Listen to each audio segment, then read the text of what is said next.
Oi pessoal, tudo bem com vocês? Nós iremos dar continuidade aos nossos estudos no livro de Cidadania, Moral e Ética, estudando das páginas 18 a 27. Nós iremos refletir um pouco sobre a moral e a ética na sociedade, tá certo? Iremos ver alguns conceitos de acordo com o sociólogo Herbert José de Souza, mais conhecido como Betinho. Então, quem foi Herbert José de Souza, né? Ele foi um sociólogo e ativista dos direitos humanos brasileiros, né? Ele criou e dedicou-se a um projeto de ação da cidadania contra a fome, a miséria e pela vida.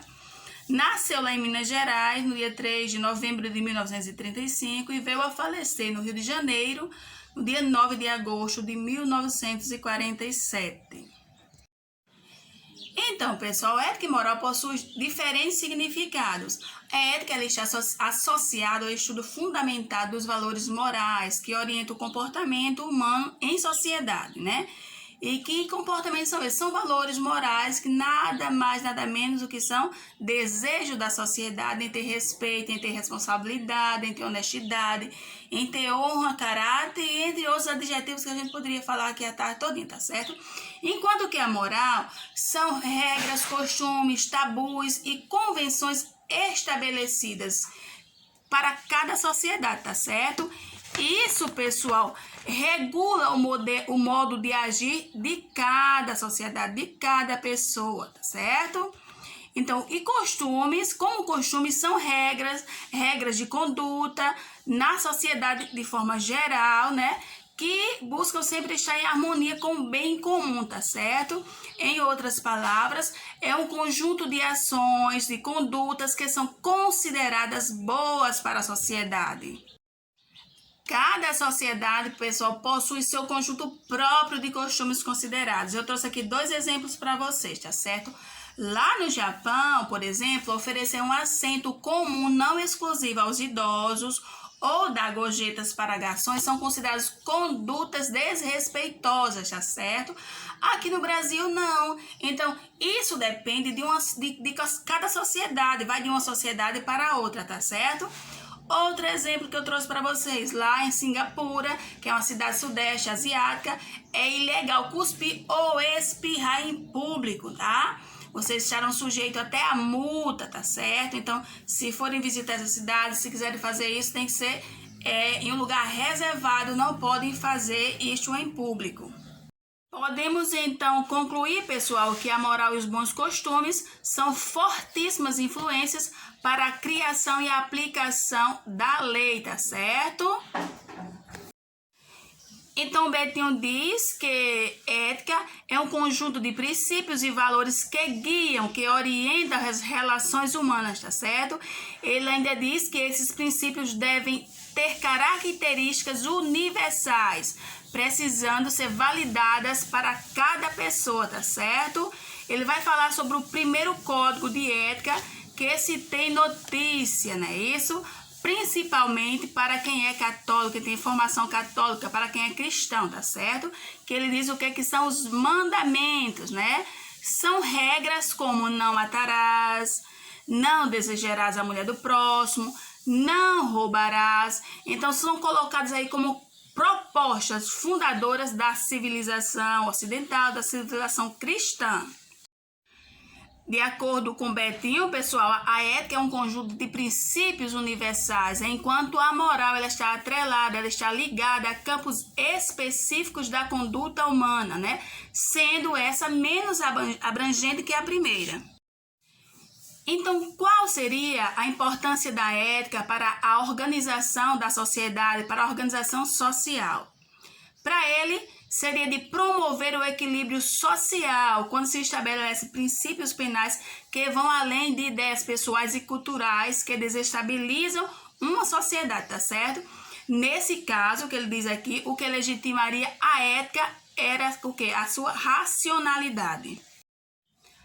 Betinho ainda disse que a ética é uma espécie de cimento na construção da sociedade. Ele diz, se existe um instrumento ético profundo, a sociedade se mantém estruturada, organizada. E se esses sentimentos se rompem, ela entra numa crise, tá certo? Ela auto se destrói, tá certo? Então, a ética ela precisa ser entendida como o quê? Como um empreendimento coletivo, não é individual, é coletivo. Cada um tem que fazer a sua parte. E esse empreendimento, pessoal, deve ser constantemente retomado, rediscutido, tá certo? Então, a ética, ela supõe que cada grupo social se organize, sentindo-se responsável por todos, tá certo? Para criar condições, né, para o exercício de um pensar e de um agir autônomo, tá bom? Então, a ética seria, então, esse instrumento de garantia da cidadania, né? Porque através dela os cidadãos passam a pensar, passam a agir de acordo com os seus valores, mas os valores coletivos, tá bom? Na sociedade não devemos pensar só em nós mesmos, né? Precisamos pensar, deixar de sermos individualistas e pensar no coletivo, tá certo? Quando ele diz aqui, pessoal, que o que legitimaria a ética na sociedade era a sua racionalidade, ele queria dizer o quê? Refletir o quê? Que seria a atuação ou comportamento de cada pessoa presente na sociedade, né? Com seus valores pessoais. Tudo isso são fundamentais na vida de um ser humano, tudo isso são fundamentais na vida de uma sociedade, né? E esses valores incluem o quê? Cada um inclui honestidade, disciplina. Aí é quando ele diz, não há possibilidade de convivência sem que haja respeito, tá certo? Ele ainda diz o quê? Que a ética é uma espécie de cimento na construção da sociedade, tá certo? Se não existe um sentimento ético profundo, a sociedade se mantém desestruturada, tá certo? Então, a organização se esses sentimentos se rompem, a sociedade entra numa crise também. E essa crise seria uma crise autodestrutiva, tá certo? Então, o respeito, o amor, a solidariedade são sentimentos que contribuem com a construção da sociedade. A ética, pessoal, então supõe que cada grupo social se organize, sentindo-se responsável por todos, não é isso? E que crie condições para o exercício pleno de um modo de pensar, de um modo de agir autônomo, tá certo? Um exercício pleno de cidadania, tá certo? Então, tem uma professora canadense chamada Anita Nowak, que ela diz o seguinte, que a empatia é a força mais forte, mais poderosa e perturbadora do mundo. Esse sentimento pode mudar a sociedade, né?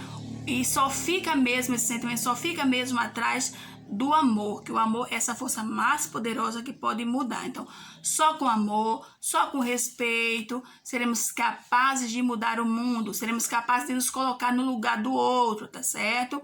Porque o amor nos incita a buscar um mundo melhor, uma sociedade mais justa, mais fraterna, mais igualitária, tá? Então, pessoal, façam o bem, ame-se, perdoe mutuamente, né? Façam essa experiência de se colocar no lugar do outro, se colocar na experiência que o outro está vivendo, tá certo? Isso vai fazer bem para o seu equilíbrio, para a sua vida, tá certo? Então, leia o texto, pratiquem a leitura desse texto aí, responda as questões, qualquer dúvida eu estou lá no Zap, tá certo? Podem tirar comigo. Fiquem com Deus e até a próxima aula, tá bom? Se não há amor, se não há respeito, a sociedade não é capaz de crescer, só cresce através do amor e do respeito.